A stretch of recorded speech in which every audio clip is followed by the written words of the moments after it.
सात संगत जी, ऐसे होगी गृहस्थ भगत की मुक्ति। चलिए सात संगत जी जानते हैं इस विचार के माध्यम से। प्यारी सात संगत जी, बड़े प्यार के साथ कहना जी, धन निरंकार जी। सात संगत जी, यह संवाद महात्मा जी एक ब्रह्म ज्ञानी संत और बहन जी एक जिज्ञासु भक्त के बीच है। बहन जी, धन निरंकार जी, महात्मा जी, आज के सत्संग में वक्ताओं ने सेवा सुमरन और सत्संग की महिमा का बखान किया। मन को बहुत शांति मिली सुनकर, लेकिन जैसे ही मैं यहाँ से बाहर जाने की सोचती हूँ, घर गृहस्थी की जिम्मेदारियों का पहाड़ सामने खड़ा हो जाता है। एक प्रश्न मेरे अंदर कांटे की तरह चुभ रहा है, अगर आज्ञा हो तो पूछो। धन निरंकार जी, बहन जी, जिज्ञासा ही ज्ञान का द्वार खोलती है, निसंकोच पूछिए। यह सतगुरु का दर है, यहाँ हर शंका का समाधान ब्रह्म ज्ञान की रोशनी में मिलता है। महात्मा जी, हम शास्त्रों में पढ़ते हैं, पुरानी कथाओं में सुनते हैं कि मुक्ति पाने के लिए ऋषियों मुनियों ने अपना घर बार त्याग दिया। वे जंगलों में चले गए, कंद मूल खाकर तपस्या की। शास्त्रों में लिखा है, तजिए एकम कुल स्यार्थ ग्राम स्यार्थ कुलम तजियते। मोक्ष के लिए सब कुछ त्यागना पड़ता है। परंतु हम निरंकारी भक्त तो गृहस्थ में है, हम नौकरी भी करते हैं, बच्चे भी पालते हैं और माया के बीचों बीच भी रहते हैं। मेरा तर्क यह है कि क्या दो नाव में सवार होकर हम कभी उस परम पद तक पहुंच पाएंगे? क्या हमारी यह मिली जुली भक्ति हमें वास्तव में मुक्ति दिला सकती है, या हम बस खुद को तसल्ली दे रहे हैं? महात्मा जी, गहरी सांस लेते हुए अत्यंत शांत स्वर में, बहन जी, आपका प्रश्न बहुत ही व्यवहारिक और तर्क संगत है, लेकिन सतगुरु बाबा जी अक्सर समझाते हैं कि हमें मुक्ति और पलायन के बीच का अंतर समझना होगा। आपने शास्त्रों का हवाला दिया, तो चलिए वहीं से शुरू करते हैं। गीता में भगवान कृष्ण ने अर्जुन से यह नहीं कहा कि धनुष बाण छोड़ दो और हिमालय चले जाओ।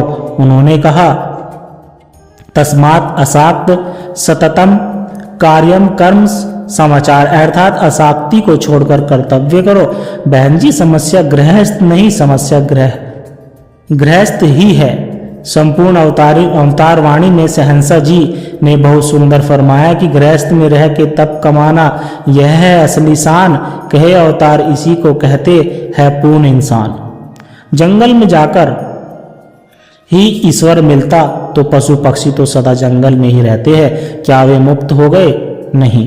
मुक्ति स्थान बदलने से नहीं, दृष्टिकोण यानी विज बदलने से मिलती है। दृष्टिकोण बदलने की बात सुनने में तो अच्छी लगती है महात्मा जी, लेकिन व्यवहार में यह बहुत कठिन है। जब घर में क्लेश होता है, जब व्यापार में घाटा होता है, तो ध्यान निरंकार पर नहीं, नुकसान पर पड़ता है।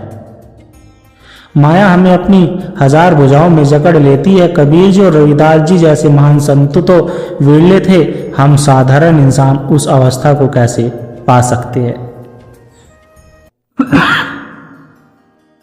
सात संगत जी, महात्मा जी, आपने बहुत सुंदर संदर्भ किया। बहन जी, कबीर जी और रविदास जी का एक संवाद आपके इस प्रश्न का सबसे सटीक उत्तर है। यह केवल कहानी नहीं, बल्कि एक सूत्र है जिसे सतगुरु आज हमें समझा रहे हैं।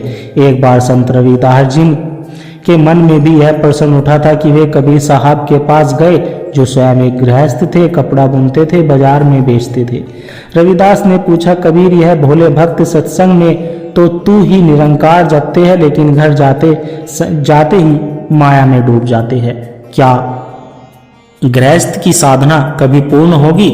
तब कबीर साहब ने अपना करघा नहीं रोका, वे कपड़ा बुनते रहे और मुस्कुराकर बोले कि रविदास, तुम मुक्ति को जंगल में खोज रहे हो, जबकि मुक्ति मन में है। समस्या यह नहीं है कि हाथ क्या कर रहा है, समस्या यह है कि मन कहाँ टिका है।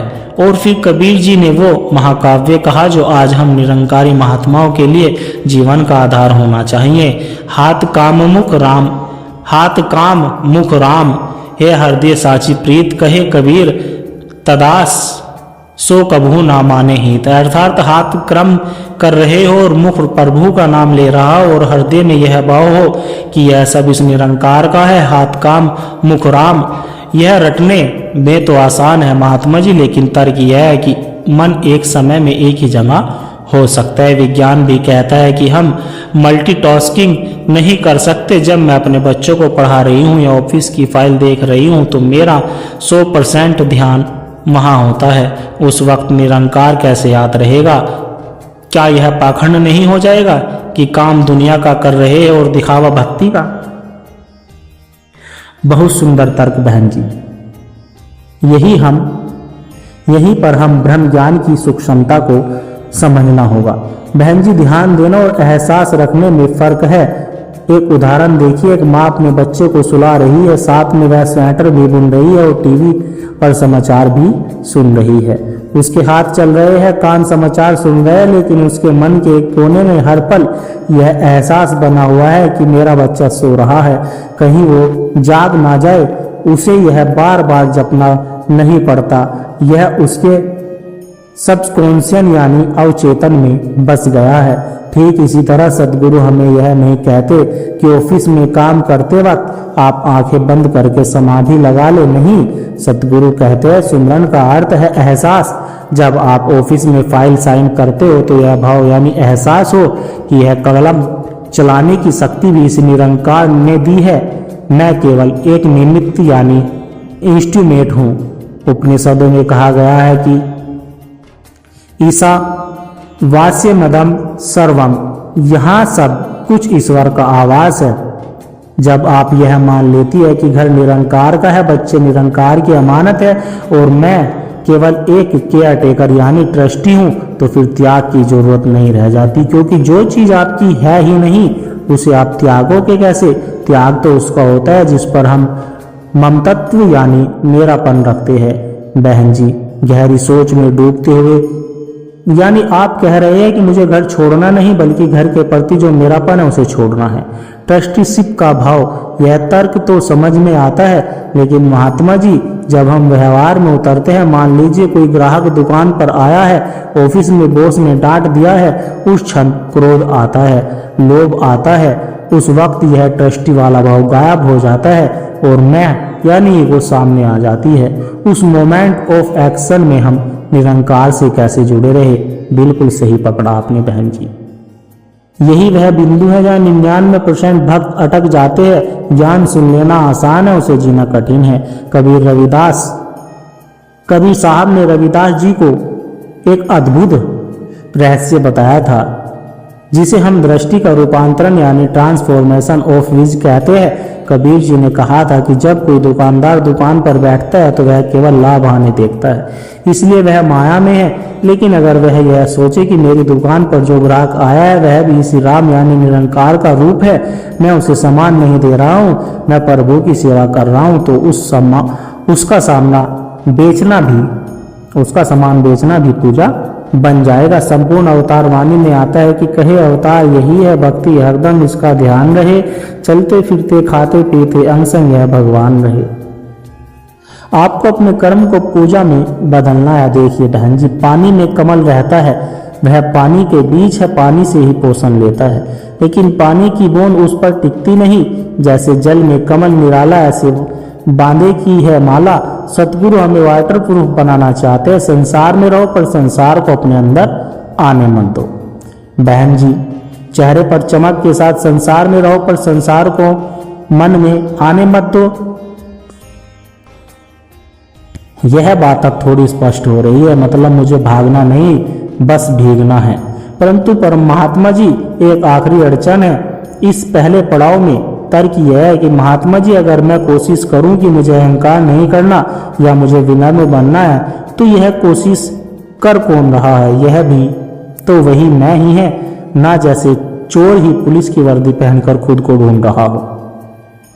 अगर मैं ही मैं को मारने की कोशिश करेगी तो वह तो और मजबूत होकर त्यागी या धर्मात्मा के रूप में वापस आ जाएगी। तो फिर इस चक्रव्यूह से निकलने का रास्ता क्या है? यह तो असंभव लगता है। यह जो कर्तापन का भाव है कि मैं कर रहा हूँ या मैं कर रही हूँ, शास्त्र कहते हैं कि जब तक मैं है तब तक मुक्ति नहीं। एक गृहस्थ इस मैं को मारकर मैं को कैसे मारे? साथ संगत जी, प्यार से कहना धन निरंकार जी, क्योंकि गृहस्थी तो चलती ही है, मैं और मेरे से है। महात्मा जी कि आंखों में एक विशेष चमक आ जाती है। बहन जी, आपने आज संवाद को उस ऊंचाई तक पहुंचाया जहां बड़े बड़े ज्ञानी भी मौन हो जाते हैं। आपने बिल्कुल सही पकड़ा, चोर खुद को कभी नहीं पकड़ सकता। यही कारण है कि कबीर साहब ने कहा था कि मैं केवल से नहीं मारा जा सकता। यह तर्क काम नहीं आएगा, यहाँ विज्ञान काम आएगा। देखिए, आप अंधेरे को कमरे से बाहर धक्के मारकर नहीं निकाल सकती, चाहे आप कितनी भी पहलवान क्यों ना हो, क्योंकि अंधेरा कोई वस्तु है ही नहीं, वह तो प्रकाश का अभाव है। अहंकार भी अंधेरे जैसा है, यह वास्तव में है ही नहीं, यह सिर्फ बोध की कमी है। इसका उपाय लड़ना नहीं बल्कि जागना है। संपूर्ण अवतारवाणी में शहंशाह जी ने स्पष्ट फरमाया है कि सब कुछ है इस दाते वाला। क्या है जो तू अर्पण करे, तन मन धन है इसकी माया, क्यों नाहक अभिमान करे। बहुत बढ़िया, बहुत सरल तरीके से समझाया आपने महात्मा जी। आज आपने मेरी विक्टिम मेंटालिटी को खत्म कर दिया है। पर अब आखिरी सवाल जो मुझे और मेरे जैसे युवाओं को जोड़ता है, आज का जमाना डिजिटल है, इंस्टेंट है। हम घंटों समागम में बैठकर सत्संग क्यों सुने? हम घर पर यूट्यूब पर 10 मिनट का वीडियो देख सकते हैं, रील देख सकते हैं। तर्क यह है कि फिजिकल सत्संग की जरूरत क्या है जब ज्ञान ऑनलाइन उपलब्ध है? क्या समय बचाना समझदारी नहीं? बहुत ही मॉडर्न सवाल है। बहन जी, आपका वीडियो देख सकती है, आपकी फोटो डाउनलोड कर सकती है, पर क्या उससे आप खाना पका सकती है? नहीं। उसके लिए तो आप असली ही चाहिए। और क्या आप पानी की फोटो से प्यास बुझा सकती है? बिल्कुल नहीं। बस यही फर्क है ऑनलाइन जानकारी और प्रत्यक्ष संगत में। ऑनलाइन आपको इन्फॉर्मेशन मिल सकती है, पर वाइब्रेशन केवल सत्संग में मिलती है। जब हम सत्संग में जाते हैं तो वहाँ हजारों भक्तों की सकारात्मक ऊर्जा होती है।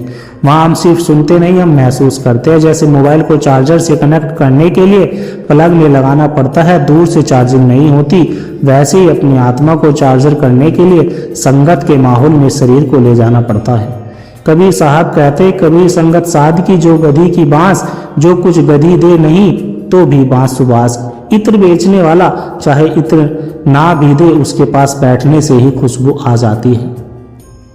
इसीलिए संगत में जाना समय की बर्बादी नहीं बल्कि आत्म का निवेश है। महात्मा जी, आज आपने तर्क, विज्ञान और उदाहरणों में सारी शंकाएं निर्मूल कर दी। एक सिमरन की समस्या नहीं, हमारा स्पेस सूट है जो सहनशीलता कमजोरी नहीं, तूफान सहने की शक्ति है।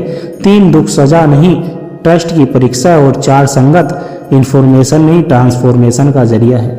आइए सदगुरु माता जी के चरणों में ये अरदास करें कि यह ज्ञान केवल हमारी बातों में नहीं, हमारे किरदार में उतर आए। साथ संगत जी, प्यार से कहना, धन निरंकार जी।